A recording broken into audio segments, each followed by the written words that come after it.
Are markets back in risk-on mode? I think we're beginning to see a move back, but again, there's still enormous amount up there for grabs. I mean, at the end of the day, we may have a short-term extension, but what is that going to involve, and does the shutdown continue? If the shutdown continues, the economic impact continues, certainly in the short term. So how are you telling your clients to play the US situation and its impact? Well, we don't see the impact on growth being significant, assuming we get a reopening of the government relatively soon. Our view is that the economy will accelerate through 2014. We're looking at growth close to 3%.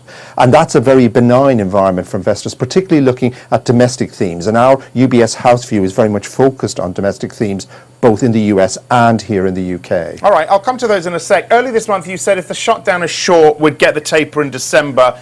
Is it still short? Well, this is the issue. I mean, if the government doesn't reopen on or about October 17th, you're looking, say, for the full month, an impact on GDP of close to 1%. So that has to have some bearing on Federal Reserve thinking as we go into December, especially given the lack of data. So our assumption would be that, yes, they will have a basis to move in December, but there is clearly a risk now of a delay, simply reflecting the vacuum of data and the influence of the government shutdown through the quarter. You expect 7 to 8% earnings growth, I believe, for 2014. We got resumption of growth on one side, central bank support with it. On the other side, though, threatened political risk and hiccups in growth.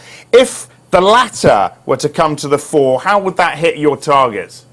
Well, I mean, it clearly would hit the target around the earnings number and around, obviously, the risk in terms of the valuation of the market. But our assumption is that these issues before us are actually short-term. Indeed, actually, there is the possibility of a longer-term agreement around taxation, say, for instance, tax reform, that could be a very positive impact in the US market. But the particular thing here, actually, is that the deleveraging process in the US is drawing to a close. Our house view is that it is ending, and that sets the US apart in the developed world, something very different in terms of the financial sector's ability to support domestic revival.